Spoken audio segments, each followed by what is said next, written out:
Vamos a algo también de actualidad. Lleva ya un tiempo, es el tema de la tecnología, ¿no? Hemos hablado muchísimo de criptomonedas, de la blockchain, pero también de las tecnológicas, ¿no? Y hay varias preguntas que tengo relacionadas con esto. Lo primero, el caso de FTX, ¿no? Para los que no lo sepan, era uno de los grandes exchanges. Bueno, no sé si aún existe o ya completamente desaparecido. Está en bancarrota. Está en bancarrota, ¿no? No ha desaparecido porque hay mucha gente a la que le debe dinero y entonces están viendo de lo poco que queda, cómo obtienen algo de dinero para pagar a los acreedores, pero está en liquidación, básicamente. Está en liquidación ya total.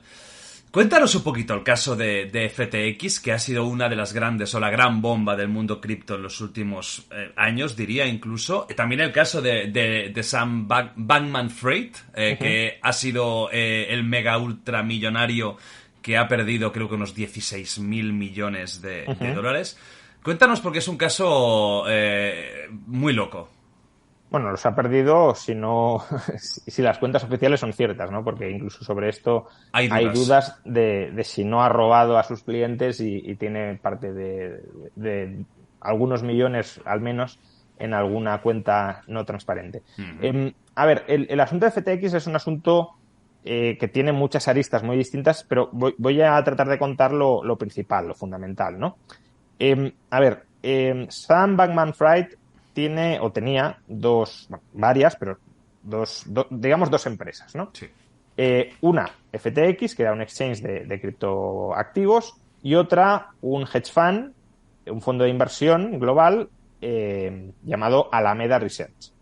Entonces, bueno, ¿qué hizo Bankman-Fried o qué estrategia financiera montó? Pues básicamente lo que hizo fue FTX emitió un token de la propia compañía, y ese token fue comprado de manera masiva por Alameda Research. Invirtió. El hedge fund invirtió en el token de FTX. O sea, sus dos propias empresas, una compró un activo de la otra. Sí, que eso tampoco tiene por qué ser algo especialmente negativo. Se puede hacer. Eso no es ilegal. No es ilegal y no tendría ni siquiera por qué ser criticable. Si el fondo cree que es una buena inversión, pues oye, adelante. ¿Cuál fue el problema? El problema es doble, si lo queremos. Por un lado, digamos que Alameda tenía casi todas las unidades del token que se habían emitido y solo se pusieron en circulación una pequeña cantidad de unidades de ese token. Y esto ya de entrada permite una manipulación contable muy evidente. Imaginemos que hay 100 unidades del token y yo tengo 99 y una la coloco en el mercado y hay gente que la compra y la vende, o incluso yo mismo me pongo a especular con esa unidad que cotiza en el mercado. Entonces el precio de esa unidad va subiendo y yo contablemente digo, oye, si esa unidad que está en el mercado ha pasado de 10 a 1000, pues entonces las 99 que tengo yo también valen 1000.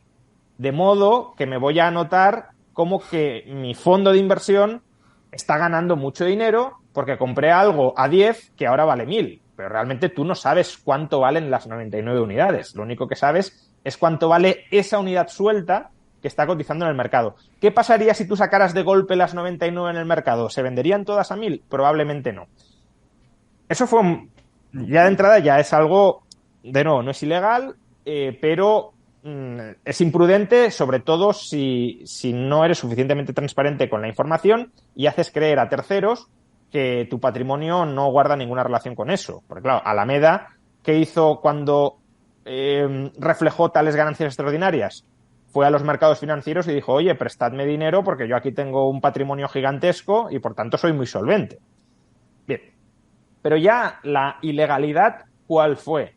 Pues básicamente que Bankman-Fried tomó dinero, por decirlo de alguna manera, de los inversores en FTX para especular en esta token nativa inflando el precio y para hacer préstamos a Alameda Research. O incluso para transferirle los fondos a Alameda Research esperando que en el futuro se pudiesen devolver con las ganancias extraordinarias de Alameda Research. Entonces, lo que ocurrió fue que se desveló públicamente, que eso era algo que no se había comunicado, que la principal inversión que tenía Alameda Research y por lo que valía algo era el token de FTX. Se desveló además que tenía muchísimos más tokens de los que circulaban en el mercado y que por tanto el precio de mercado no era representativo del valor real de FTX. Binance, que era el principal competidor de FTX, tenía inversiones en el token de FTX y las vendió porque dijo, esto huele fatal, yo las vendo ahora antes de perder más. El precio empezó a caer y claro, cuando el precio empezó a caer, ¿qué hizo Bankman-Fried? Coger más dinero de FTX para ver si conseguía levantar ese precio y mantenerlo. Y no lo consiguió. Entonces, todo eso, dinero que se ha perdido, dinero que era de los clientes de FTX y es dinero que ahora no puede devolver y de ahí que la empresa esté quebrada. Eso es la historia principal. Luego hay muchas más. Es decir, se está hablando, habrá que ver en qué queda, pero se está hablando de apropiación directa de dinero de los clientes, directamente de meter la mano en la caja, ni sin más, ¿no? Para que veamos hasta qué punto esto es un escándalo, y ahora hablaré de Bankman-Fried, la persona que se encargó de liquidar Enron, mucha gente, pues supongo que ahora no se acordará, porque es un caso que tiene más de 20 años, pero Enron fue a principios de este siglo el mayor escándalo contable y de auditoría de la historia. De hecho, una de las mayores auditoras del mundo, que era Arthur Andersen, quebró precisamente porque auditaba esta empresa y se destapó un escándalo tan grande que perdió toda la credibilidad. Hubo muchas leyes que modificaron las normas de contabilidad y las normas, sobre todo de auditoría, que se cambiaron después del escándalo de Enron. Pues bien, la persona que se encargó de liquidar Enron está ahora mismo encargada de liquidar FTX. Y lo que ha dicho es que la magnitud del agujero y de las tropelías que se han hecho aquí es muy superior a lo que se hizo con Enron. O sea que imaginémonos lo que debe de haber detrás. Pero, y esto me lleva a ligarlo con la figura de Bankman-Fried. En las últimas semanas, si ha habido un villano en las redes sociales, ha sido Elon Musk. Es verdad que tiene un tono muy altivo y demás, pero digamos que le gusta el show y que le encanta que hablen de él, ya sea para mal o para bien. Eso es, pero claramente hay una animadversión mediática, social, no digo en todas partes, pero sí en un lado del espectro político muy clara hacia Musk. Bueno, señores, que hay un tipo aquí, Bankman-Fried, que ha estafado 18.000 o 20.000 millones de dólares y además con prácticas perversísimas. Este señor todavía no ha sido arrestado, este señor se está paseando por todos los medios de comunicación y casi todos ellos lo pintan como una persona maravillosa, que ha cometido algún error, cuando estamos, ya digo, ante previsiblemente un delincuente de guante blanco, pero un delincuente. ¿Y por qué hay este trato tan favorable a Bankman-Fried que, insisto, ha dilapidado, se ha apropiado se ha apropiado, los ha dilapidado tratando de apropiarse de ellos 20.000 millones de dólares? Pues porque Bankman-Fried ha sido accionista y donante de muchos medios de comunicación y sobre todo porque ha sido el segundo mayor donante del Partido Demócrata. Entonces, claro, digamos que con el dinero que robó ha comprado la buena prensa que aún hoy, después de todo lo que conocemos, sigue teniendo. Y él como personaje, ¿cómo era? ¿No? Porque llama la atención, incluso físicamente, con el pelo, la mata de pelo que tiene, sí. ¿No? Es esa figura del emprendedor millonario joven, ¿verdad? Que muy de Silicon Valley, de ese estilo, ¿no? Parecido. Sí, efectivamente, sí. Era el prototipo de, lo que podía ser a lo mejor Zuckerberg hace una década. Fue una de las primeras personas, de las personas más jóvenes en acumular una fortuna tan grande en toda la historia. Además, era una persona que donaba mucho dinero, como ya he dicho, y que abogaba por el llamado altruismo efectivo. Esto no me gusta contarlo mucho porque yo sí creo que el altruismo efectivo tiene mucho sentido. De hecho, yo soy donante de programas de altruismo efectivo y por tanto no quiero que se le asocie con mal nombre.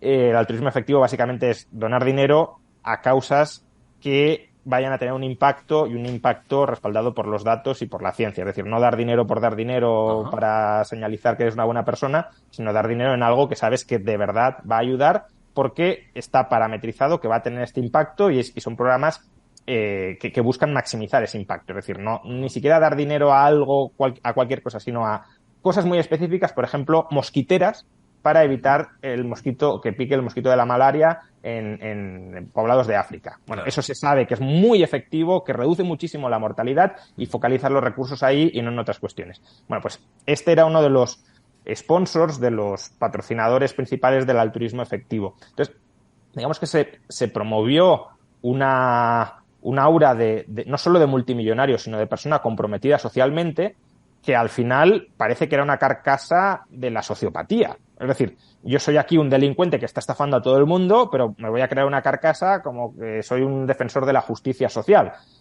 Básicamente voy a aparentar todo lo contrario de lo que soy, me voy a colocar la piel de oveja para que la gente no se dé cuenta de que soy un lobo que está, ya digo, estafando a millones de personas. Se habló durante un tiempo, bueno, todo ha sido muy rápido, o sea, a lo mejor se habló durante 5 días, de que Binance iba a rescatar FTX, la iba a adquirir, y al final recordemos que Binance, FTX, Coinbase, Crypto.com quizás son las top mundiales, o empresas gigantescas, pero al final se tira para atrás.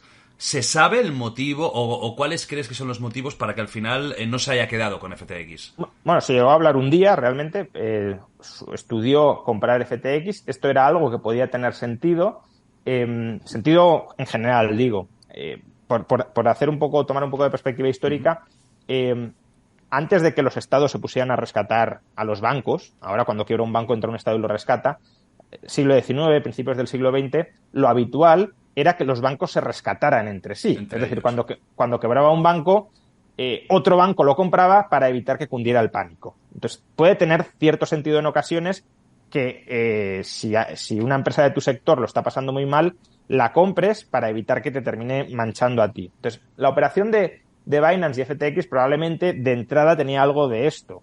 Oye, si cae FTX, el sector cripto va a sufrir mucho descrédito, eso va a terminar afectando a Binance y, por tanto, aunque pierda dinero comprando FTX, lo que me voy a ahorrar en pérdidas por descrédito del sector cripto va a ser mayor. Entonces, compro. La intención era esa, o eso nos han dicho. De hecho, hubo una carta de intención donde así se manifestaba. ¿Qué pasa? Que cuando vio Binance el agujero de FTX dijo, yo aquí no me meto ni loco. Ya puede caer el sector cripto en mucho descrédito, que no voy a perder más que lo que pierda si me meto aquí y me hago cargo de todas las deudas, porque esto es importante entenderlo. Cuando una empresa compra a otra empresa, no es que compre los edificios o el personal, no. Lo que compra fundamentalmente son las deudas. Binance se habría hecho cargo de todas las deudas de FTX. Entonces, claro, si estamos hablando de un agujero de 20.000 millones, Binance no quiere asumir un agujero de 20.000 millones, ni Binance ni nadie, entiendo. Mundo cripto. Estamos en una bajada espectacular del Bitcoin, que es la gran moneda y el referente, ¿no? Es la que arrastra a todas las demás. Ahora mismo creo que está en unos 16.000 más o menos, por ahí. Bueno, va subiendo, bajando un poquito, pero se ha quedado por ahí. ¿Qué pasa con el mundo cripto? Para empezar, ¿a ti te ha gustado este auge tan fuerte del mundo cripto en los últimos añitos? Bueno, yo de entrada y cada vez lo pienso más. Es decir, a lo mejor lo pienso más porque me han ido convenciendo y veo que tiene sentido. A mí no me gusta hablar de... Sigo hablando, porque así nos entendemos todos, pero ya que me puedo explayar un poco, lo comento. Sí, claro. No me gusta hablar de lo cripto como si Bitcoin formara parte de lo cripto, porque sí, Bitcoin tiene una tecnología criptográfica detrás, pero esa no es la característica fundamental de Bitcoin. También los bancos utilizan sistemas criptográficos y no llamamos al dinero bancario dinero criptográfico. Y el problema es que mucha gente se ha querido sumar a la ola de Bitcoin lanzando cosas a las que llaman cripto como si fueran Bitcoin. Y eso en parte es lo que ahora está colapsando. Es decir, muchísimos criptoactivos, para entendernos, que se han ido emitiendo durante los últimos años que no tenían absolutamente ningún fundamento detrás, que eran mero humo, que solo atraía inversores, porque, bueno, si Bitcoin sube y Bitcoin es cripto, pues todo lo demás que también es cripto también subirá y todo eso se ha desmoronado. Entonces, eso de entrada. Creo que es bueno separar a Bitcoin y lo cripto. aunque solo sea conceptualmente para que no nos engañen quienes a veces nos quieren engañar, por ejemplo, el señor Bankman-Fried, aunque esto va por otro lado, ¿no? Pero para que veamos que en la industria hay mucho estafador porque se ha ganado mucho dinero y por tanto ha habido gente que ha intentado estafar muchísimo. ¿Qué está pasando? Voy a seguir hablando de lo cripto para entendernos, pero ¿qué está pasando con lo cripto? ¿Qué está pasando con Bitcoin? ¿Y qué está pasando con otras cosas que no son Bitcoin, que añadimos o denominamos criptoactivos y que a lo mejor sí tienen futuro? Por ejemplo, Ethereum, que también está cayendo. ¿Qué está pasando con todo eso? Pues, a ver, lo que está pasando es fundamentalmente que están subiendo los tipos de interés. Y esto puede parecer un poco raro, que tiene que ver la subida de los tipos de interés con el precio de los criptoactivos o con el precio de Bitcoin. Tiene bastante que ver. De hecho, yo mismo si no recuerdo mal, en junio del año 2021, cuando Bitcoin todavía estaba en precios altísimos, etcétera, subí un vídeo en mi canal diciendo: parece que viene inflación, bueno, ya teníamos, pero parece que viene más inflación. Y mucha gente dice, si viene inflación, el precio de Bitcoin va a subir, porque parece que Bitcoin sea un refugio frente a la inflación, por lo tanto, si viene inflación nos refugiaremos en ella, pero cuidado, porque si viene inflación, subirán los tipos de interés, y han subido, y si suben los tipos de interés, el precio de Bitcoin puede sufrir. Yo, cuando hablo de tendencias, claro, si tú me dices, oh, hombre, esperabas que llegara a caer un 75%, pues no te habría dicho, esperaba que llegara a caer un 75%, pero sí que pensaba, y así está grabado y sigue el vídeo subido, que la tendencia podía ser perfectamente bajista. ¿Por qué las subidas de tipos dañan a Bitcoin y dañan a los criptoactivos? Por dos motivos. Primero, ya hemos dicho antes que el tipo de interés es el precio del crédito. Otra forma de decirlo, que además aquí es más pertinente, es que el tipo de interés o los tipos de interés son el precio del tiempo y del riesgo. Cuando el tipo de interés está alto, eso significa que hay que producir muy rápidamente y con proyectos de bajo riesgo. Cuando el tipo de interés está bajo, significa que esperar o asumir riesgos es muy barato y, por tanto, podemos invertir en proyectos a muy largo plazo y muy arriesgados. Pues bien, durante la última década los tipos de interés estuvieron muy bajos. ¿Y eso qué provocó? Provocó que se invirtiera en proyectos a muy largo plazo y en proyectos muy arriesgados. No solo en lo cripto. Ahora mismo, y tú lo mencionabas antes, no solo han caído los criptoactivos, también las tecnológicas se han pegado un batacazo brutal. Facebook ha llegado a caer un 75%, Netflix ha llegado a caer un 75%. ¿Y por qué? Pues en parte o en gran medida por estas subidas de tipos de interés. La economía, el conjunto, se está reequilibrando desde proyectos que son muy a largo plazo y muy inciertos. Voy a desarrollar el metaverso, voy a ganar millones y millones de suscriptores en el futuro, a proyectos que son más a corto plazo. Oye, que necesitamos petróleo ya, necesitamos gas ya, invierte más en lo tangible e inmediato y no en castillos en el aire futuros. Y eso mismo es lo que le ha pasado a los criptoactivos. Los criptoactivos, al final, se están comportando como si fueran una acción tecnológica, como si fueran la inversión en un proyecto tecnológico a muy largo plazo. Y lo mismo que ha pasado, ya digo, con las tecnológicas propiamente, ha pasado con los criptoactivos en ese sentido, ¿no? Subidas de tipos, sale el capital de proyectos a muy largo plazo y a muy largo riesgo o alto riesgo y busca refugio en otros activos más a corto plazo y de bajo riesgo. Entonces, tipos de interés dañan los criptoactivos primero por esto. Criptoactivos y otros proyectos a largo plazo y de alto riesgo. Segundo motivo por el cual las subidas de tipos dañan a los criptoactivos, porque cuando suben los tipos, mucha gente que invierte de manera apalancada o que adopta estrategias inversoras con deuda muy arriesgadas empiezan a quebrar. Y cuando esa gente quiebra, tienen que liquidar, lo comentábamos antes con FTX, tienen que liquidar los activos en los que han invertido. Y al liquidar los activos en los que has invertido, esos activos se hunden de precio.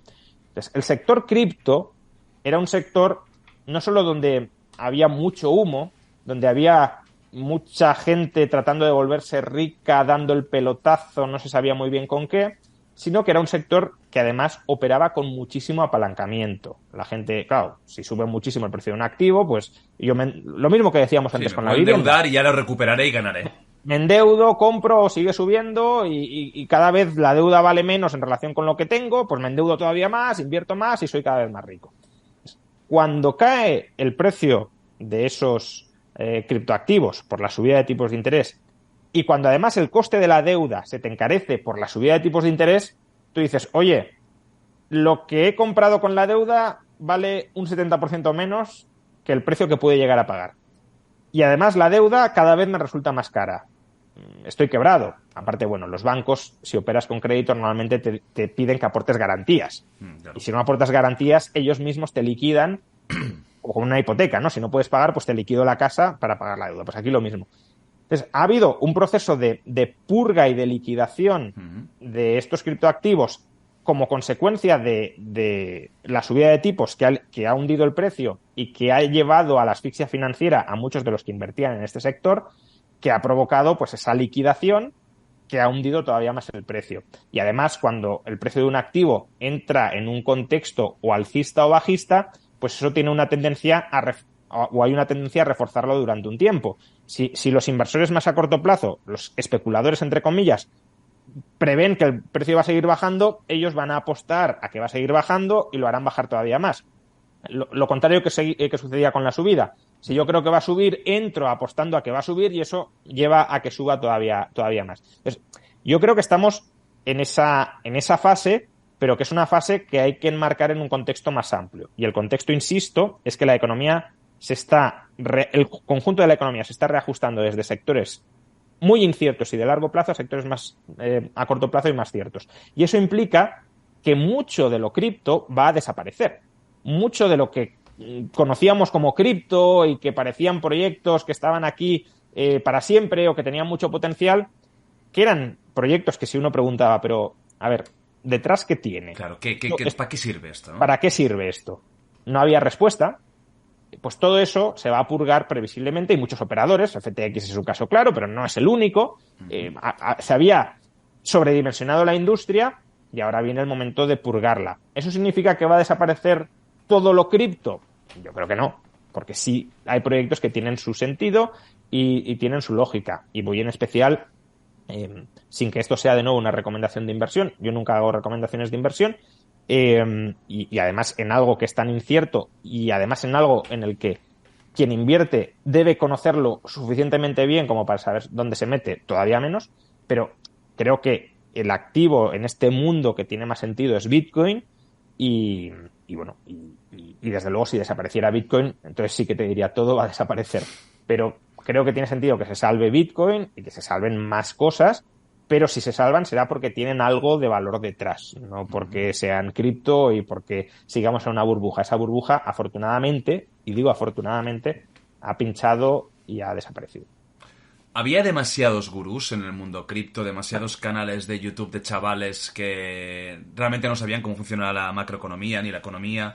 ¿Crees que ha habido también un auge gracias a tecnologías, a YouTube, a Instagram, a TikTok, de gente súper inexperta dando consejos a gente súper inexperta, muy joven en muchos casos, o muy mayor, que decían, mis ahorros de mi vida, a ver si los multiplico por 2? ¿Crees que ha habido un problema en ese sentido? Bueno, es algo propio de toda vorágine o euforia inversora. Ya se decía, anécdotas, ¿no?, del crash del 29, pues me voy a vender las acciones cuando la persona que me limpia los zapatos me está haciendo recomendaciones de inversión. Pues aquí un poco lo mismo. Cuando sube un activo es muy fácil invertir. Que inviertas en lo que inviertas vas a ganar y en ocasiones muchísimo. Entonces, una persona, aunque no tenga ni idea, si invierte y gana, puede pensar que sí tiene idea. Honestamente, no digo que sean estafadores, sino, oye, a mí me ha ido bien con esta estrategia, estoy ganando mucho dinero, he pasado de tener muy poco dinero a ser multimillonario. Bueno, no sé si multimillonario, pero millonario. Pero he ganado muchísimo mi fortuna. Pues lo cuento y explico por qué he tenido éxito y racionalizo por qué creo que he tenido éxito. Pues bueno, si esto se va extendiendo, luego, claro, si hay mucho interés por lo cripto, pues la demanda también genera su propia oferta. Si hay mucha gente que quiere consumir contenido de lo cripto para ganar dinero, pues también surgirá gente que hable de todo ello. Bueno, creo que es más un síntoma que una causa profunda del problema. Las causas del problema han sido otras. Ahora, que eso puede haber inducido quizá a gente a invertir sin tener conocimientos, pensando que los tenía porque se dejaba educar por algún canal que creía que tenía conocimientos, pero que en realidad tampoco los tenía, pues sí, supongo que puede haber sucedido. Pero aquí, y yo siempre lo digo, y por eso tampoco me gusta hacer recomendaciones de inversión, y creo que es una norma que hay que grabar con fuego: no inviertas en nada que no entiendas. Antes de invertir en algo, mucha información y mucha formación. E invierte una vez seas consciente de los riesgos que comporta esa inversión y porque estás dispuesto a asumir esos riesgos. No inviertas porque otro te diga esto va a subir y tú quieres creer que va a subir y por tanto compras. Eso es un error que termina perjudicando a esa persona si no vende a tiempo y que incluso puede perjudicar a los demás en la medida en que contribuye a inflar el precio de ese activo de manera incorrecta, ¿no? Entonces, bueno, quien haya seguido ese consejo, que es un consejo prudencial que debería seguir todo el mundo, pues imagino que se habrá quedado fuera de esta vorágine. Quien no, pues tal vez haya aprendido una valiosa lección para episodios futuros que sin duda se darán en lo cripto o en otra cosa que no sea cripto, pero volveremos a vivir episodios de estos y es muy importante mantener la cabeza fría, ya no a la hora de seleccionar en qué invierto, sino incluso a la hora de decidir si invierto o no invierto, si me meto o no me meto. ¿Entiendes en lo que te vas a meter? Muy superficialmente, pues no te metas. Ya está. No hay más. Claro, Y si te metes, entiende que te estás metiendo en algo como podrías ir al casino. Estás metiendo tu dinero en un sitio cuyo resultado no controlas ni conoces en absoluto.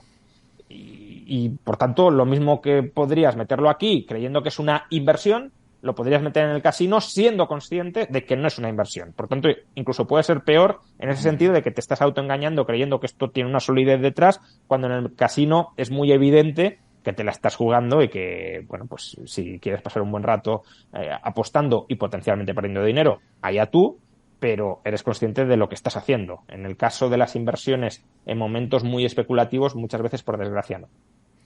¿Crees que el Bitcoin va a seguir bajando? Hay predicciones de $5.000 en 2023. ¿Crees que se va a estabilizar? ¿No tienes ni idea? ¿Es algo impredecible completamente? A ver, en general lo que vayan a hacer los mercados no lo sabemos, o al menos yo no lo sé. A lo mejor hay gente que lo sabe, creo que no lo sabe nadie. Habrá gente mucho mejor informada que yo, eso sí, por supuesto, pero quien diga sé que va a pasar esto o es muy seguro que va a pasar esto, yo desconfiaría porque ya he dicho que en gran medida lo que suceda o deje de suceder depende de decisiones políticas que no sabemos cuáles van a ser, con lo cual el grado de confianza que se pueda tener en afirmaciones muy rotundas sobre algo no puede ser muy alto.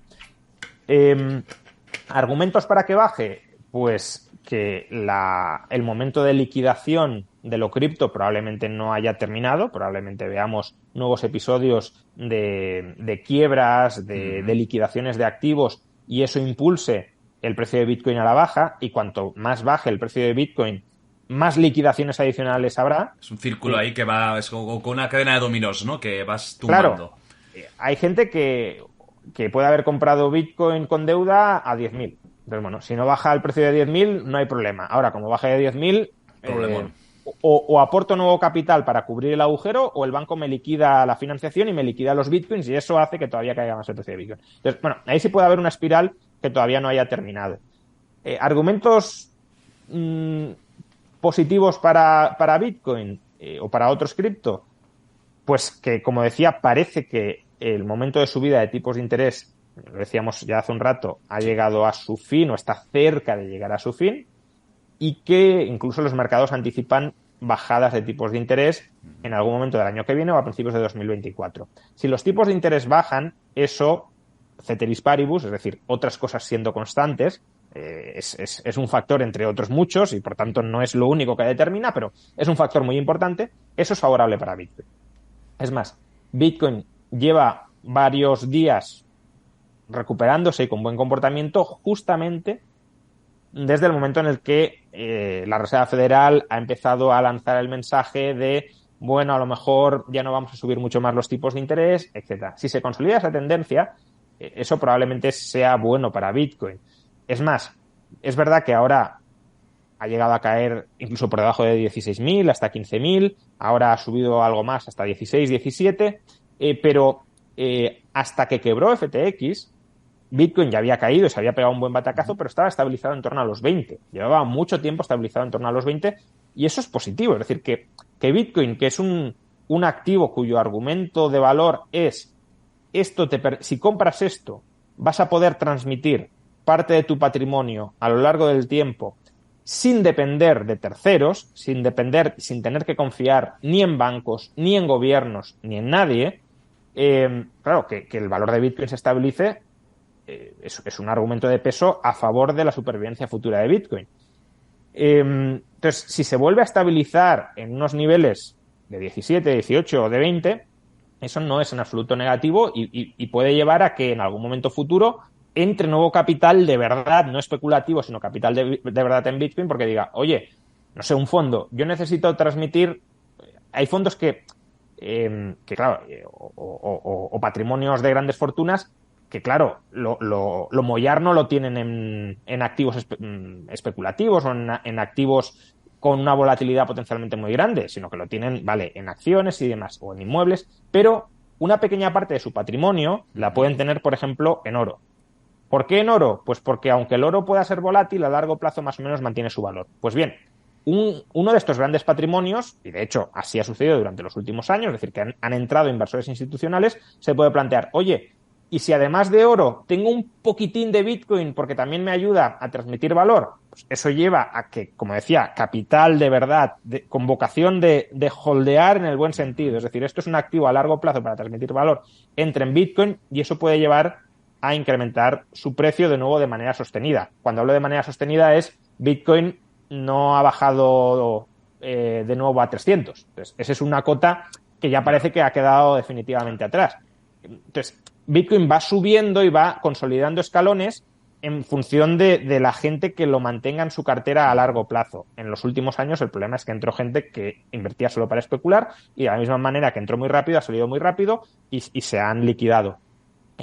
Si sigue entrando, si se estabiliza el valor y en función de esa estabilidad va entrando gente que lo compra para mantenerlo en cartera a largo plazo, eso sería un argumento alcista y además alcista de consolidar un nuevo nivel al alza. Uh-huh.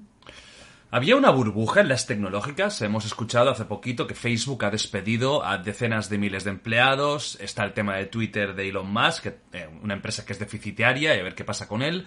Está todo el tema de Netflix, que también ha perdido muchísima credibilidad. Y parece que es como algo que se está contaminando entre ellas. Había una burbuja, no llegaba a tanto. Bueno, depende cómo queramos entender burbuja, ¿no? Son términos que utilizamos, yo los uso, los he usado mucho, pero a veces son términos un poco indefinidos o, más que indefinidos, que cada persona entiende algo distinto por burbuja, ¿no? Técnicamente sí puede que hubiese una burbuja.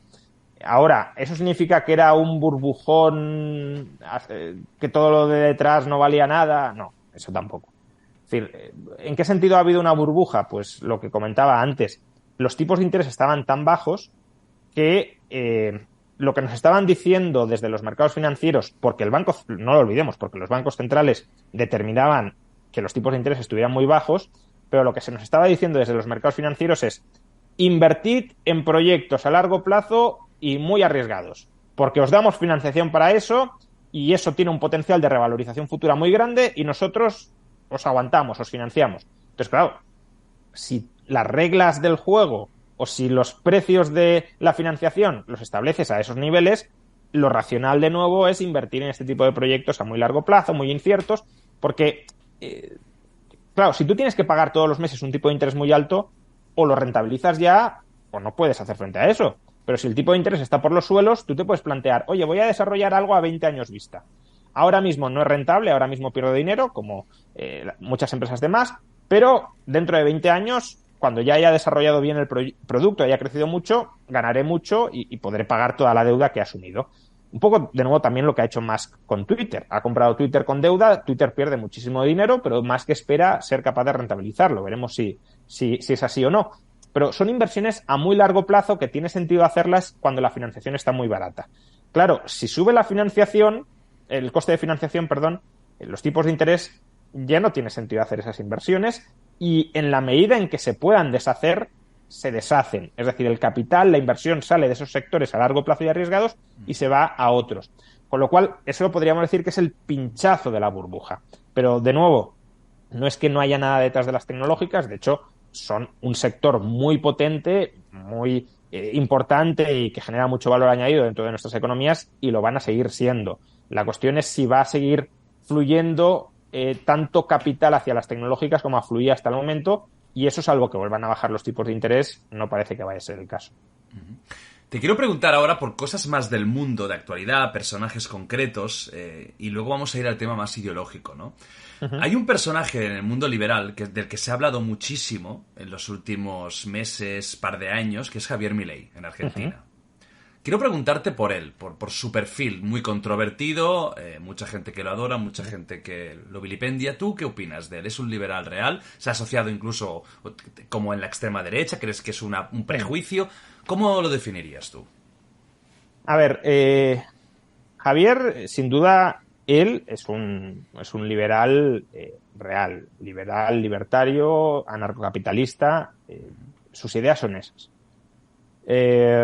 Es verdad que tiene un estilo muy particular, que no es el mío, pero que bueno, es un estilo que a mucha gente le gusta más, llega sin duda a muchísima más gente, y en la esfera o en la escena comunicativa y política, pues es un estilo efectivo, que a mí particularmente no me gusta, no lo utilizo, ni creo que es algo que debiera generalizarse, pero bueno, es que también en Argentina a quien tienen que combatir son a quien tienen que combatir, que son los maestros de la manipulación política. Entonces, o haces algo contra eso o eres irrelevante. Bien, eso por un lado. Entonces, de las convicciones de Javier yo no tengo ninguna duda, o al menos las que ha mantenido históricamente. El problema que yo le veo potencial a lo que está haciendo Javier es que la política lo corrompe todo. Todo, absolutamente. De hecho, ese es uno de los motivos, quizá no el principal es que no me gusta nada, pero mucha gente me dice, oye, métete en política, crea un partido. Nunca lo haré. Primero, porque no me gusta y no voy a sacrificar mi vida para hacer algo que no me gusta. Y segundo, también porque creo que si me metiera acabaría siendo corrompido por la política, y tampoco quiero algo similar, ¿no? Es algo parecido a, por buscar un momento un poco friki, a la conversación que tienen Frodo y Gandalf, cuando Frodo le dice, oye, te doy el anillo del poder, que tú lo sabrás gestionar, y Gandalf le dice, no, porque me corrompería absolutamente, ¿no? Pues aquí pasa algo parecido. Entonces, ¿de qué manera corrompe la política los buenos ideales o las buenas convicciones? Pues de entrada que tienes que hacer alianzas para ser relevante, en muchos casos con personas que no mantienen tu ideología, o que incluso en algunos casos pueden odiar tu ideología, pero como odiáis conjuntamente más a un tercero, os aliáis contra ese tercero. Entonces, Javier en Argentina está estableciendo una serie de alianzas con personas que decididamente no son liberales, que incluso en algunos casos las podríamos calificar de antiliberales, y que, por tanto, al conjugar un programa, pues hay cosas que son muy liberales porque las trae Javier, pero hay cosas que no son nada liberales porque Javier tiene que construir puentes, o tiene que tender puentes, y los puentes se tienden pues incorporando ideas de tus aliados, ¿no? Eso lo vemos con claridad, creo yo, en las alianzas también internacionales que está forzando Javier Milei. Claro, es que Milei empieza de la nada, prácticamente de la nada. Tiene que construir un partido político, un movimiento político, más que un partido, y para eso necesitas reconocimiento internacional, necesitas que tus ideas internas la gente las perciba como asimilables a otros actores políticos relevantes de otra parte del mundo. Entonces, Javier, ¿qué alianzas internacionales está atendiendo? Pues algunas, como por ejemplo las de José Antonio Kast en Chile, pues yo creo que relativamente razonables, porque es verdad que Kast viene de donde viene, viene de una tradición pues no muy liberal, pero el partido de Kast, incluso el propio Kast, probablemente su programa, si uno lo miraba en Chile, sería un programa razonablemente liberal, salvo por algunas cosas no menores, pero en general razonablemente liberal. Pero también hay otras alianzas con partidos que no tienen nada de liberales, y por traerlo al terreno nacional, con Vox en España. Estuvo en una celebración, ¿no?, que Vox hizo hace un mes o algo así. Sí, Vox dentro del partido tiene elementos liberales, sí. Es decir, hay gente en Vox que es liberal, incluso gente, economistas liberales en Vox, a los que yo tengo aprecio, o tengo cierta cierta sintonía y cierta afinidad ideológica. Ahora, ¿esa gente es la que marca el discurso en Vox? No.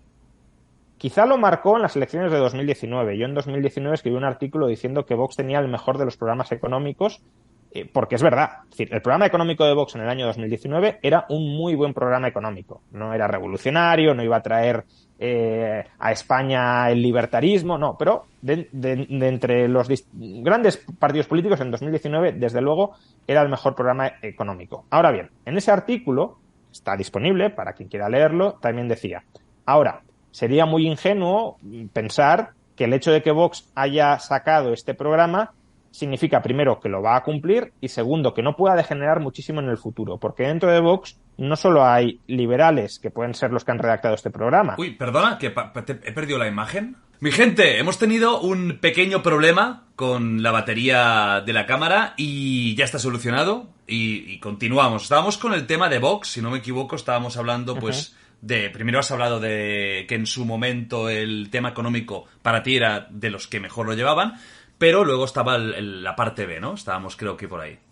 Claro, sí, yo en el artículo donde decía que el programa económico de Vox era el mejor de los principales partidos, hombre, no el mejor es el programa de un partido político muy pequeñito y casi irrelevante, que es el Partido Libertario en España, pero bueno, de los grandes partidos era claramente el mejor en 2019. Pero yo en ese mismo artículo también decía, cuidado, no seamos ingenuos de pensar que esto no puede cambiar y sobre todo de que otras fuerzas dentro de Vox, que no son solo los pequeños representantes liberales, sino también pues tienes democristianos, tienes conservadores y tienes incluso falangistas dentro de Vox, que de hecho desde el año 2009 han ido ganando cada vez más poder.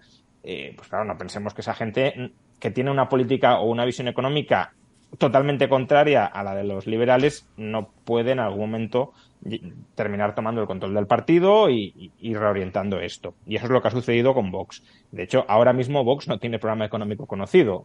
Tenía un muy buen programa económico, si estuviese tan orgulloso lo seguiría exhibiendo, porque incluso creo que ni siquiera gente que critica a Vox por muchas otras razones, en ocasiones con razón, en otras sin ella, pero que es bastante anti-Vox, creo que ese programa económico tenían que reconocer que estaba bien hecho, aunque no coincidieran, tenían que reconocer que estaba bien hecho. Entonces, si tienes un producto electoral que es bueno y está ajustado a tu ideología, pues lo normal sería que lo siguieras exhibiendo y que lo siguieras presentando y que dijeras, mirad, esto que he trabajado y qué serios somos. Bueno, ha desaparecido. No lo puedes encontrar por ningún lado y en su lugar tienes ideas casi de titulares que en muchos casos no tienen nada que ver con la libertad económica. Entonces, bueno, Javier en España ha buscado esa alianza con Vox, que es una alianza para un libertario errónea, salvo que sea una alianza como la que dice Javier que quiere construir, y es todo lo que no sea izquierda, todo lo que no sea de izquierdas a mí me vale contra la izquierda. Yo creo que eso es un planteamiento equivocado, por mucho que las ideas personales de Javier sobre el liberalismo o sobre el libertarismo me parezcan correctas. No todo lo que es izquierda es aliado natural del liberalismo. En muchas ocasiones es un enemigo natural del liberalismo. El fascismo no es de izquierdas. El fascismo, aunque mucha gente dice que sí, pero personalmente creo que se puede establecer una diferenciación entre el fascismo y la izquierda, aun cuando es verdad Mussolini viniera de la izquierda. Pero el fascismo no es de izquierdas. Ahora, el fascismo, por el hecho de que sea antiizquierdas, no está en el mismo lado de los liberales. El fascismo es antiizquierdas y antiliberal.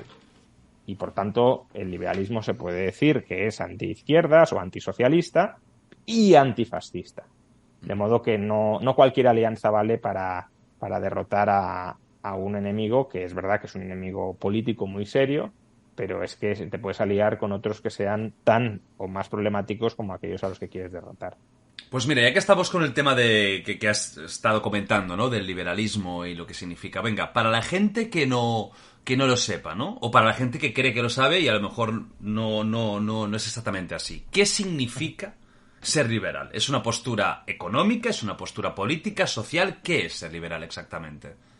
Bueno, por rescatar una definición que Javier Milei justamente utiliza mucho y que es de Alberto Venegas Lynch, hijo, el liberalismo lo solemos describir como el respeto irrestricto al proyecto de vida de los demás, de terceras personas. Es decir, El liberalismo consiste en una filosofía política, en un sistema normativo, cuyo objetivo es que cada cual pueda vivir su vida como quiera vivirla, siempre y cuando respete ese mismo derecho por parte de otras personas. Es decir, otras personas también quieren vivir su vida como quieren vivirla. Pues bueno, mientras tú no pisotees a esas otras personas, adelante con tu vida. Que nadie te prohíba vivir como tú quieres en la medida en que lo que tú hagas solo te afecte a ti o estés dentro del ámbito de tus derechos. ¿Cuáles son esos derechos?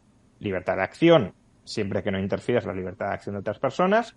Propiedad privada, es decir, en aquello que has adquirido honrada, pacíficamente, sin dañar a terceros, puedes hacer lo que quieras porque es tuyo, lo puedes utilizar como medio para satisfacer tus objetivos vitales y, por tanto, ahí puedes hacer lo que quieras. Ahora, en la propiedad privada de otros no puedes hacer lo que tú quieras. Y relaciones voluntarias entre partes. Yo vivo mi vida, tú vives tu vida, pero eso no impide que no nos podamos juntar, reunir para tener un proyecto conjunto. Ahora, ese proyecto conjunto ha de ser consentido. No me vale que tú me impongas tu proyecto y me sumes forzosamente a tu proyecto si yo no quiero formar parte de él. De ahí que, desde un punto de vista social, la idea clave del liberalismo sea la libre asociación. Asociarse libremente con terceros o no asociarse libremente con terceros. Bueno, estas ideas se manifiestan en ámbitos, si lo queremos, personales, respetando pues las opciones de vida más variopintas de cualquier persona. En ocasiones se suele decir que el liberalismo es de izquierdas en lo social. Bueno, yo creo que esta es una definición que ha ido perdiendo sentido con el paso del tiempo porque cada vez la izquierda también es más liberticida en lo social y se mete y interfiere cada vez más en aspectos no económicos de la vida de las personas. Pero bueno, se tendía a pensar que la izquierda era bastante abierta, tolerante, respetuosa con los estilos de vida personales de los individuos y en ese sentido podríamos decir que el liberalismo comparte con lo que era antes la izquierda esa tolerancia hacia los estilos de vida plurales de la gente en ámbitos no económicos o en esferas no económicas. Pero a su vez el liberalismo también traslada esta misma lógica al ámbito económico.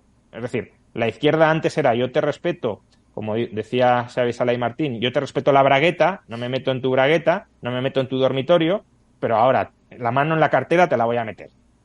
Porque en lo económico tu libertad personal no cuenta para nada. Lo que cuenta es la voluntad de la mayoría o del Estado. Bueno, el liberalismo dice no, ni en la bragueta ni en la cartera. Respetemos a la vida de las personas en todos los ámbitos. Porque el centro focal del pensamiento liberal es el respeto integral, como decía, al proyecto de vida de cada cual, de cada persona, y por tanto no debes tratar a una persona como un medio para alcanzar tus fines. Esa persona también es un individuo que tiene sus propios fines y tiene que haber respeto recíproco entre ambos. En un Estado liberal, completamente, o libertario, ¿qué sería el Estado? ¿Qué sería el gobierno estatal?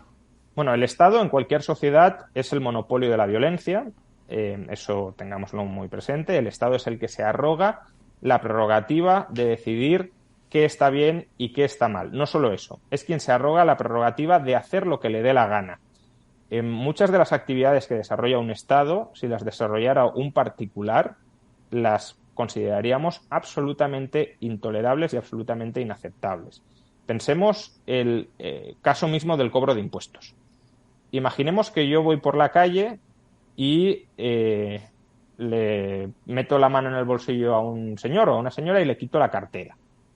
Y le digo, no, mire, es que usted tiene mucho dinero y este dinero le sobra y yo no le estoy robando la cartera porque me quiera lucrar yo mismo, sino que este dinero se lo voy a dar a un tercero.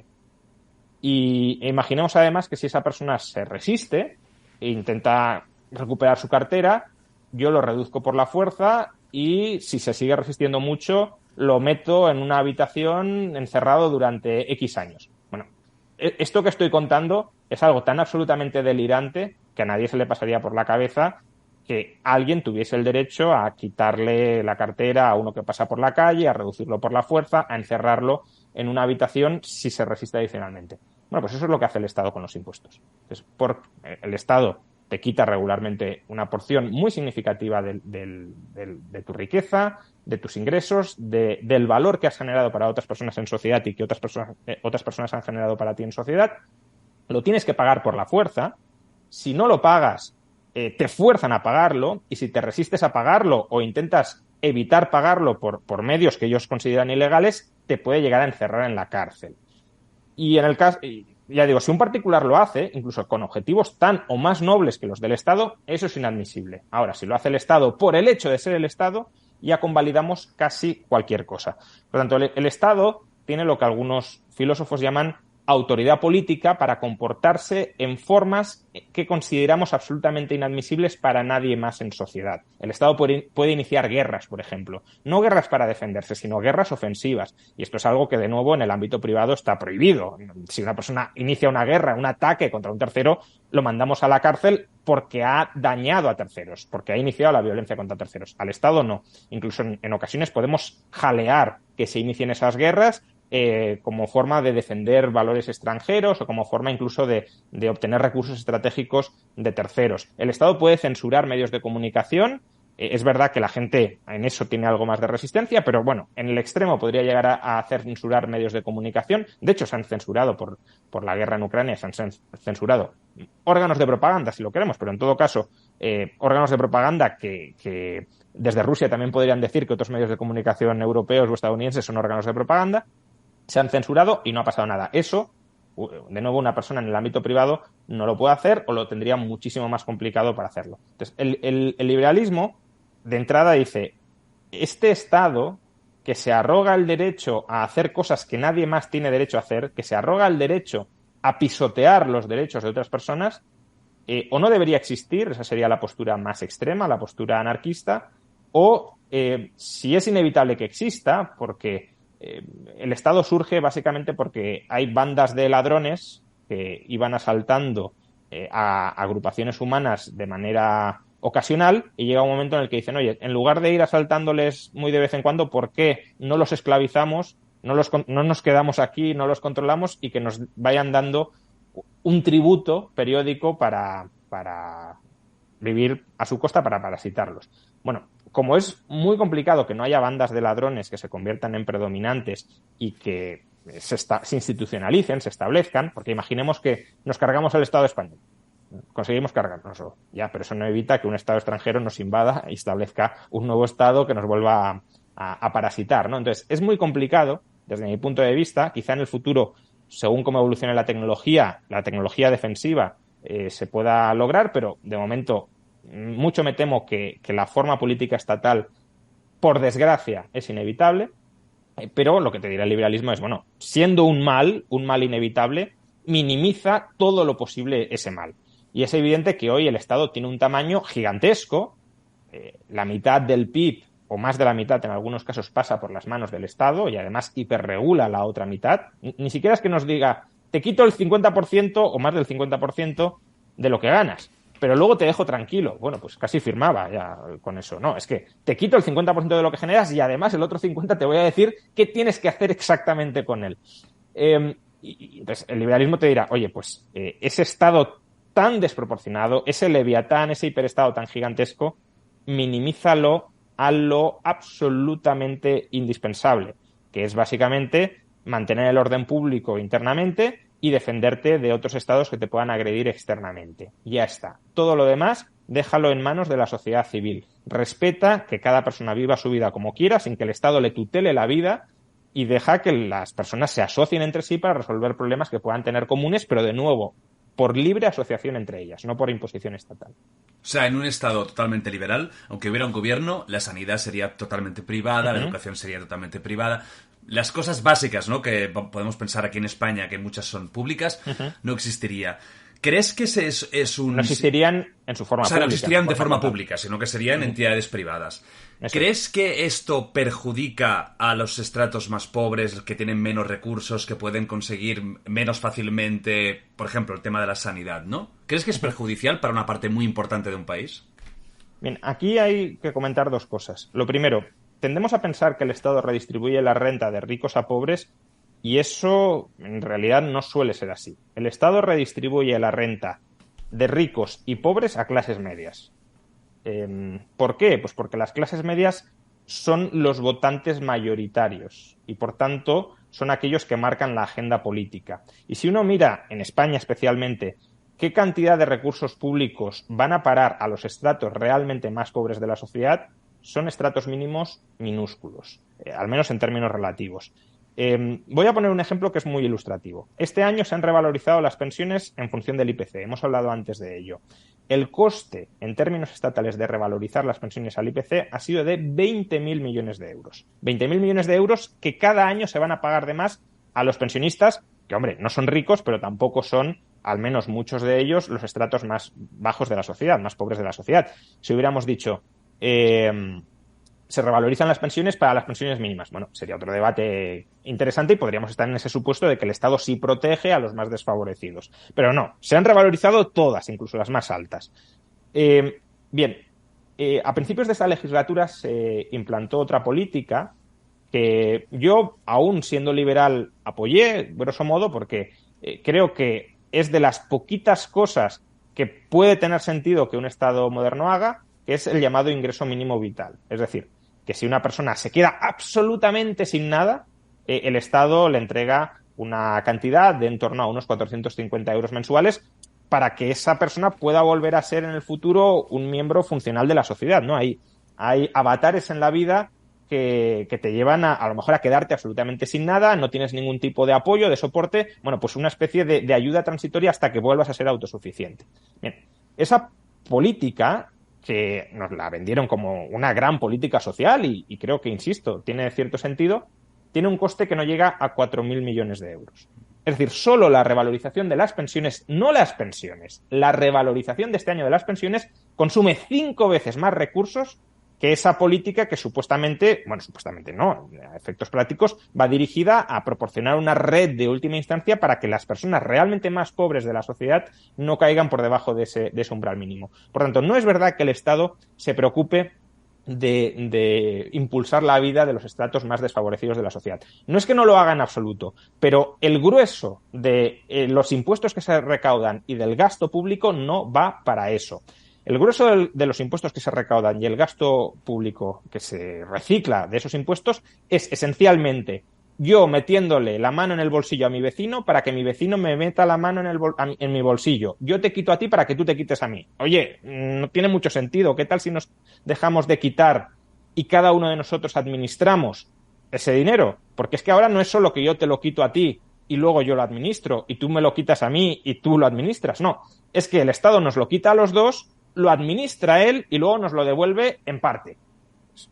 El Estado es el que escoge cómo ha de ser la educación, el Estado es el que escoge cómo ha de ser la sanidad, el Estado es el que escoge cómo han de ser las pensiones. Y lo escoge con nuestro dinero, con el dinero del grueso de la población.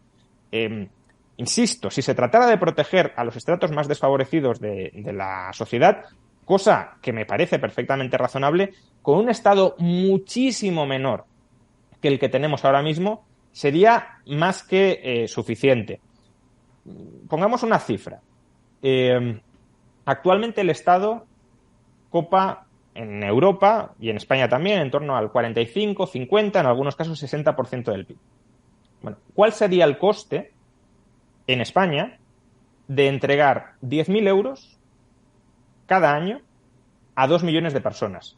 Estamos hablando de un programa social muy potente, porque 2 millones de personas que consideremos estructuralmente pobres, que no puedan salir adelante por sus propios medios, ya es una cantidad apreciable de personas.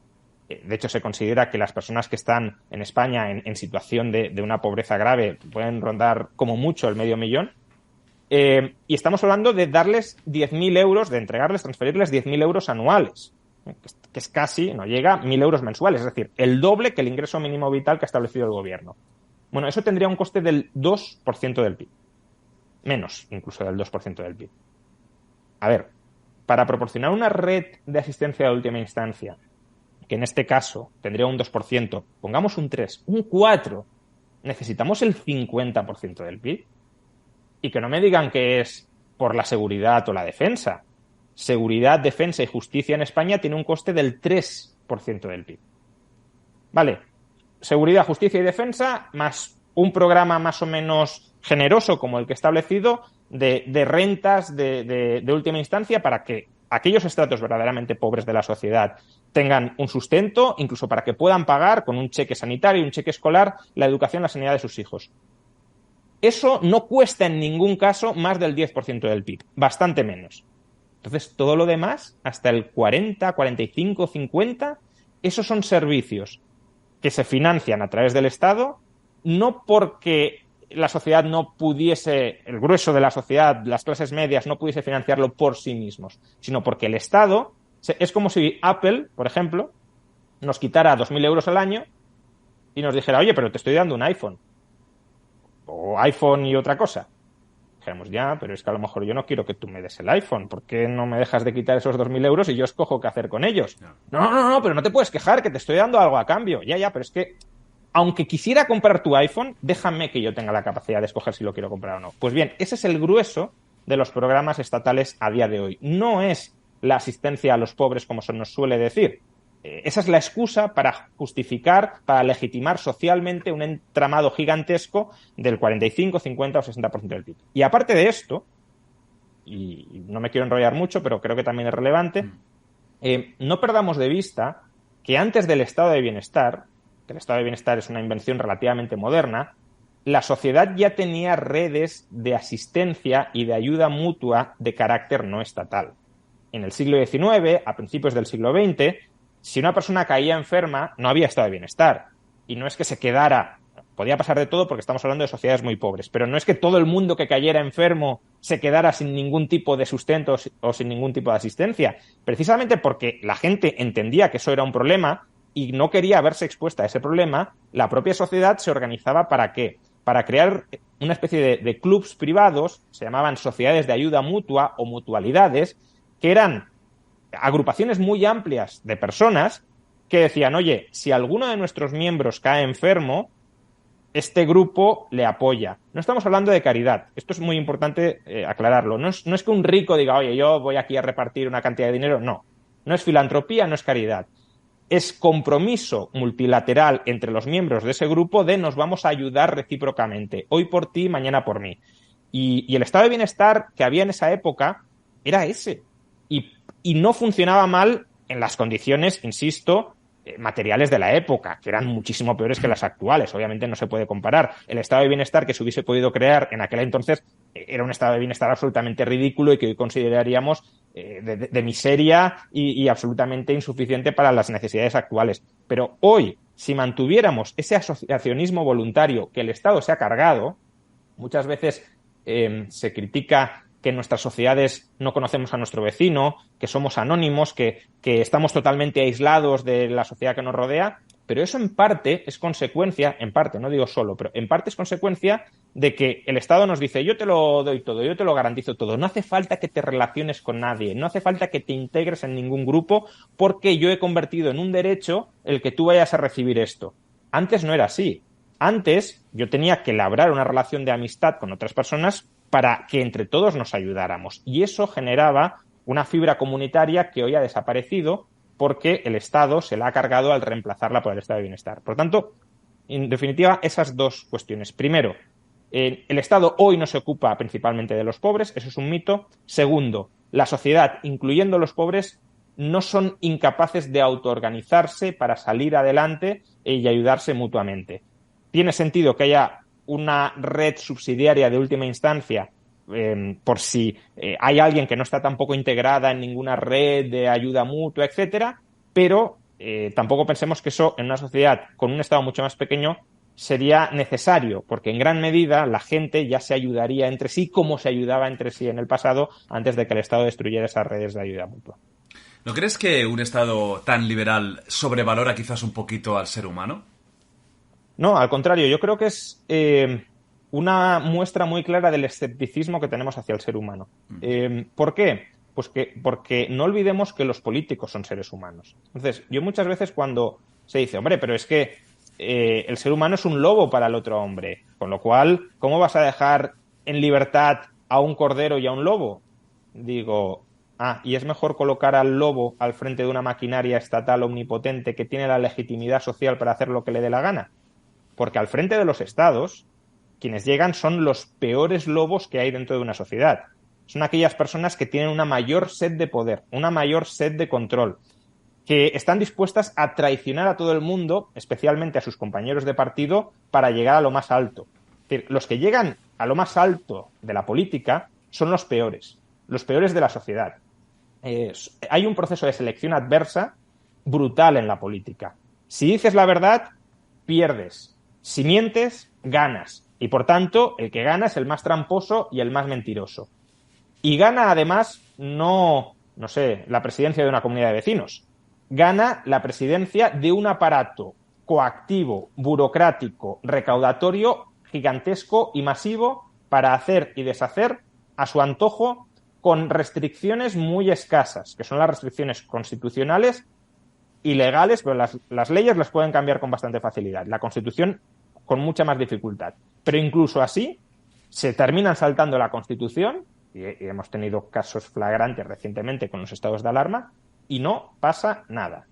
Por tanto, tienen un poder enorme para hacer lo que quieran. De modo que el liberalismo dice, oye, no le des ese poder a nadie, quítaselo, especialmente a esta gente que es tan psicopática.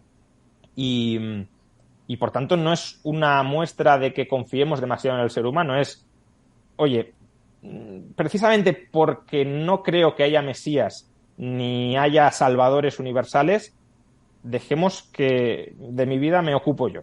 No te ocupes tú, que además si te intentas ocupar tú, aunque sea supuestamente para mi bien, me vas a terminar instrumentalizando para alcanzar tus objetivos, no los míos. Lo único que te pido es que me respetes. Lo único que te pido es que coexistamos pacíficamente tú y yo.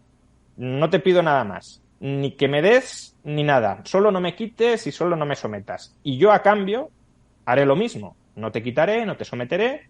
Un pacto de coexistencia pacífica. Pero precisamente porque no me fío de ti. Y si me fío de ti, ya me asociaré contigo. Pero déjame que yo decida si me fío y me quiero asociar contigo. No intentes forzarme tú la asociación. Porque normalmente, cuando uno está muy interesado en asociarse con otro y ese otro no lo tiene tan claro, es porque el otro va a querer parasitar de alguna manera a ese uno. Y por tanto, mejor tener la opción o de no asociarme o de, si me he asociado, salirme en caso de que vea que lo tuyo no está muy claro. Uh-huh.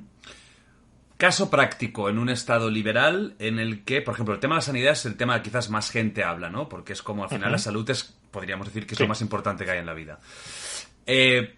Vamos a decir que tenemos un estado liberal en el que la sanidad es totalmente privada y una persona tiene una enfermedad, no digo rara, pero sí una enfermedad cara de curar, ¿no? Podría ser diálisis o algún tipo de cáncer, etcétera. En este caso, ¿qué se podría hacer y esa persona no tiene suficientes recursos ni para mantenerse en vida? Bien, primero un matiz porque dices, la sanidad es lo más importante de la vida o la salud es lo más importante de la vida. Bueno, uno puede decir, oye, incluso antes que la salud, lo más importante es alimentarse. ¿Y por qué digo esto? Porque la alimentación es privada. La producción de alimentos, la distribución de alimentos, es totalmente privada. Entonces, muchas veces decimos, aquello que es muy importante es algo de lo que se tiene que ocupar el Estado. Bueno, hay cosas muy importantes en nuestra vida, la alimentación, la vestimenta, claro, si no nos pudiéramos vestir, pues moriríamos de frío, por ejemplo, o la construcción de viviendas. Todo eso está en el ámbito privado y también es muy importante. No voy a entrar en si es más o menos importante, pero al menos tan importante como la salud. Y vemos natural que esté en manos privadas. Hay gente que podrá querer que esté en manos públicas, no me cabe ninguna duda, pero a mucha otra gente no le suena extraño que los supermercados sean privados o que los agricultores no sean funcionarios o que las empresas que fabrican tractores no sean empresas públicas. Todo eso entendemos que mucha gente entiende que puede ser privado y no pasa nada, no hay ninguna tragedia por todo ello. Al contrario, los supermercados en España, aunque ahora estemos en un periodo de inflación, etcétera, funcionan muy bien, durante la pandemia funcionaron estupendamente bien, etcétera. Caso práctico, sanidad. Bueno, primero, la sanidad se tiene que, o se paga de dos formas. Se paga o con ahorro propio, es decir, si yo quiero ir a la consulta del médico, no me han quitado tanto dinero a través de impuestos, tengo más renta disponible y, por tanto, pues como con el dentista, ¿no? Quiero ir al dentista, pago el dentista. Esa es una vía, pero esa es una vía que funciona para gastos que no sean desproporcionados. Pues, por ejemplo, el precio de la consulta o algunos tratamientos incluso. Pero claro, tu pregunta va dirigida a tratamientos verdaderamente catastróficos, gigantescos, incluso crónicos, ¿no? Por ejemplo, una diabetes, pues es un tratamiento al que tienes que estar sometido constantemente y es muy caro. ¿Cómo se podría financiar eso? Por la segunda vía, a través de seguros. Los seguros, ¿para qué existen? Precisamente para hacer frente a esos gastos absolutamente catastróficos. No solo en salud, sino en cualquier otro ámbito de nuestras vidas. ¿Que se me quema la casa Pues hombre, normalmente la gente no tiene capacidad económica para pagarse otra casa. Y si pretendiéramos que la gente tuviese ahorros suficientes para que en caso de que se le queme la casa pueda reconstruirla, pues estaríamos esperando algo que para la inmensa mayoría de la población no sería viable. Entonces, ¿qué sí podemos esperar? Una alternativa es que te la cubra el Estado, es decir, que si se te quema la casa, entre todos te paguemos otra casa.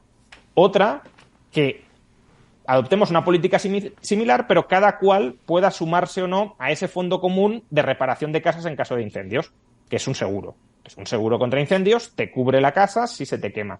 Un seguro contra accidentes, si tienes un accidente, te paga una compensación suficientemente grande, depende obviamente de la póliza que hayas contratado, pero te paga una compensación suficientemente grande como para, si es inhabilitante permanentemente, para que te puedas sostener económicamente durante el resto de tu vida.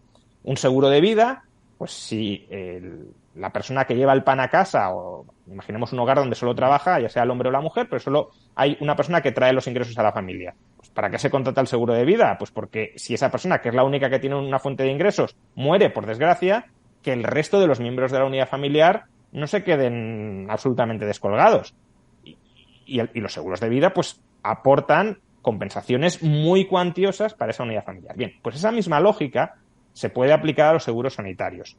Es decir, si una enfermedad como las que mencionabas es un riesgo, es una probabilidad, no es un riesgo que asumamos nosotros voluntariamente, no estoy diciendo eso, pero hay una probabilidad de que te toque, entre comillas. Y esa probabilidad de que te toque es asegurable. Los seguros, básicamente, lo que hacen es calcular cuál es la probabilidad de que algo suceda, cuál es el coste esperado en que ello suceda y, digámoslo así, te cobran algo más o incluso te cobran lo ajustado, pero estás dispuesto a pagarlo. ¿Por qué? Pues porque prefiero tener la cobertura a no tenerla. Prefiero que tú me cubras eso pagándote una cantidad todos los meses a tener que ahorrar yo esa cantidad y, si me toca, hacer frente a todo el gasto. Se ha apagado la cámara otra vez, ¿eh? Joder. Hemos tenido un último farol. Tienes que cambiarte la batería ya, ¿eh? O sea, ya es algo... cámara, algo hay que cambiar, eso está claro. O sea, hay que hacer algo, ¿eh? Menos impuestos y más cámaras nuevas. Esto también, pues estábamos también es atribuible al Estado. Le podemos echar toda la basura encima al Estado. Sin ningún tipo de duda. O sea, es algo que la gente lo sabe perfectamente. Bueno, como ya no podemos ver si esto va a funcionar mucho más, terminamos un poquito con lo que estabas comentando y hacemos despedida, porque es que vamos cortando constantemente y ya emplazamos a una próxima que seguro que va a haber y con muchos más temas que es de actualidad y que al final no podremos hablar de más de filosofía, de Marx, etcétera. Pero bueno, eso va para el futuro. Perfecto. Sí, bueno, estábamos hablando de qué pasaría con personas que se enfrenten a una enfermedad grave en un sistema sanitario privado y no tengan ahorro propio para sufragarla, que sería la inmensa mayoría de la población. Para eso están los seguros, que efectúan un pago importante, único, para ese tipo de contingencias que son frecuentes, pero que no son universales. Es decir, no todo el mundo pasa por esa coyuntura, afortunadamente, ¿no? Es verdad que esto hay que tratarlo mucho más y no tenemos tiempo, y aparte también habría que tratarlo quizá con otro formato, incluso por escrito, mucho más exhaustivo, ¿no? Que se vea todo con los datos, etcétera. Porque, por ejemplo, en Estados Unidos la sanidad privada funciona sobre todo a través de seguros y funciona bastante mal. O al menos es bastante cara. Eso es el principal problema.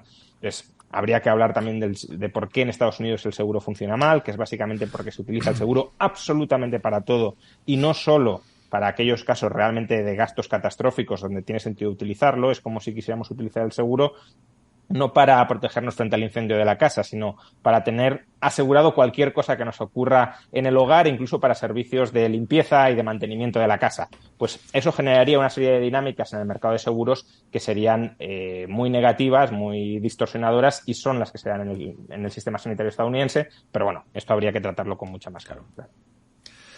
Pues bueno, lo dicho, antes de que haya otro corte, ha sido un placer tenerte aquí, aunque sea virtualmente.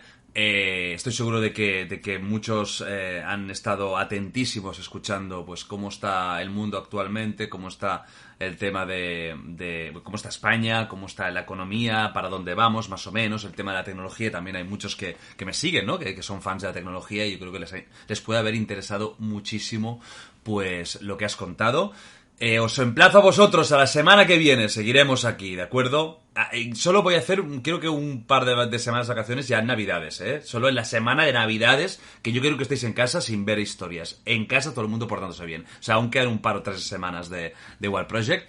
Y nada, os emplazo a la semana que viene, que va a estar muy bien. Invitado espectacular.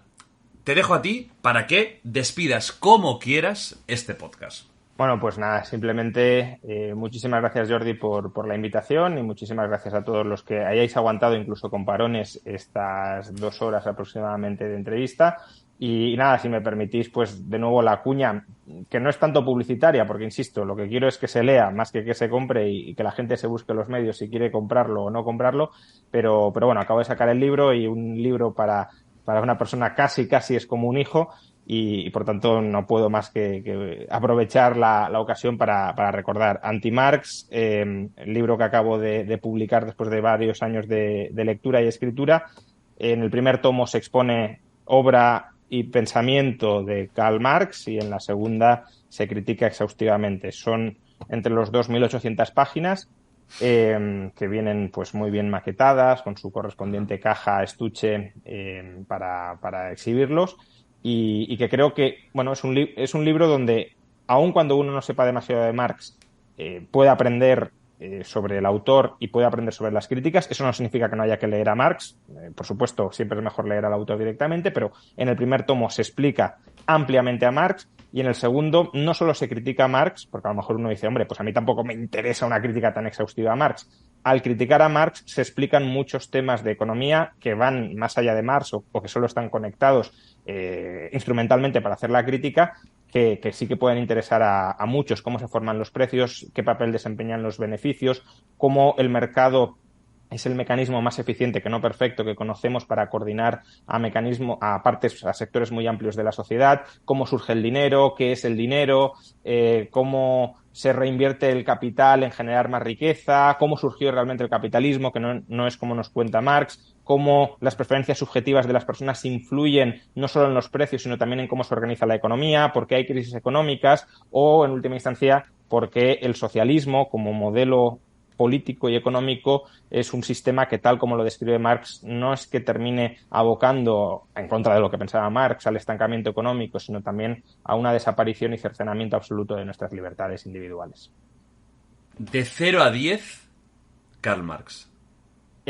Como pensador coherente, bueno, un 10 en el sentido de, ya lo digo al principio del libro, es el pensador más influyente, no sé si de la historia, pero desde luego sí de los últimos 2 siglos. Es una de las pocas personas quizá la única, que ha conseguido que su pensamiento se convierta en un sistema político, y que ha influido en la vida, para mal desde mi punto de vista, pero que ha influido en la vida de centenares de millones de personas. Eso es algo que solo pueden decir en la historia de la humanidad líderes religiosos, como puedan ser Jesucristo, como puede ser Mahoma, o quizá Jesucristo y Mahoma probablemente hayan influido mucho más que Marx, pero sí quizá como Buda, por ejemplo. Entonces estamos hablando de una persona cuyas ideas y prácticas políticas han transformado la historia y han transformado el siglo XX, insisto, desde mi punto de vista para mal, pero lo ha hecho porque su pensamiento es muy coherente, es muy sólido, y si no ves los problemas que tiene, parece que sea cierto y parece que sea verdad,